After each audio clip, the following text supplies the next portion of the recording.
தமிழக மீனவர்கள் 32 பேர் கைது செய்யப்பட்டதற்கு கடும் கண்டனம் தெரிவித்துள்ள அன்புமணி ராமதாஸ், சிங்கள கடற்படையின் தொடர் அத்துமீறலுக்கு இந்தியா பாடம் புகட்டப் போவது எப்போது என்று வினவியுள்ளார். பாமக தலைவர் அன்புமணி ராமதாஸ் வெளியிட்டுள்ள எக்ஸ் தள பதிவில், ராமநாதபுரம் மாவட்டம் பாம்பன் பகுதியிலிருந்து வங்கக்கடலுக்கு நாட்டுப்படகில் மீன்பிடிக்க சென்ற தமிழக மீனவர்கள் 32 பேரை சிங்கள கடற்படையினர் கைது செய்து சிறையில் அடைத்துள்ளதையும், அவர்களது 4 நாட்டுப்படகுகளை பறிமுதல் செய்திருப்பதையும் சுட்டிக்காட்டியுள்ளார்.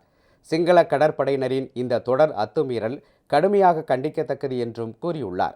கடந்த சில ஆண்டுகளில் இல்லாத வகையில் நடப்பாண்டில் தமிழக மீனவர்கள் சிங்கள கடற்படையினரால் கைது செய்யப்படுவது அதிகரித்து வருகிறது. ஏற்கனவே கைது செய்யப்பட்டிருந்த மீனவர்களில் 13 பேர் நேற்று விடுதலை செய்யப்பட்ட நிலையில் அடுத்த சில மணி நேரங்களில் 32 மீனவர்களை சிங்கள கடற்படை கைது செய்திருக்கிறது. கடந்த 50 நாட்களில் மட்டும் தமிழக மீனவர்கள் 109 பேரை சிங்கள கடற்படை கைது செய்துள்ளது. அவர்களில் 52 பேர் மட்டுமே விடுதலை செய்யப்பட்ட நிலையில் மீதமுள்ள 57 பேரும் இலங்கை சிறைகளில் அடைக்கப்பட்டுள்ளனர். கைது செய்யப்பட்ட மீனவர்களில் படகு ஓட்டுநர்கள் 3 தலா ரூபாய் 40 லட்சம் வீதம் இலங்கை நீதிமன்றம் தண்டம் விதித்திருக்கிறது. உடனடியாக தண்டம் செலுத்தாவிட்டால் ஓராண்டு சிறை தண்டனை அனுபவிக்க வேண்டும் என ஆணையிட்டுள்ளது. ஏற்கனவே 2வது முறையாகவும் 3வது முறையாகவும் கைது செய்யப்பட்ட 12 மீனவர்களுக்கு 6 மாதம் முதல் ஓராண்டு வரை சிறை தண்டனை விதிக்கப்பட்டுள்ளது.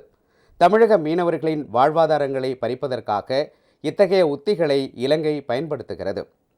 இலங்கை அரசின் இந்த நடவடிக்கை பன்னாட்டு விதிகளுக்கு எதிரானது. இலங்கைக்கும் தமிழ்நாட்டுக்கும் இடையிலான கடற்பரப்பு மிகவும் குறுகியது.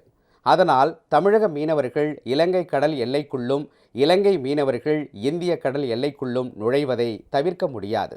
இத்தகைய சூழலில் தமிழக மீனவர்களை கைது செய்து தொடர் அத்துமீறலில் ஈடுபட்டு வரும் சிங்கள கடற்படைக்கு இந்தியா கடுமையான பாடம் புகட்ட வேண்டும்.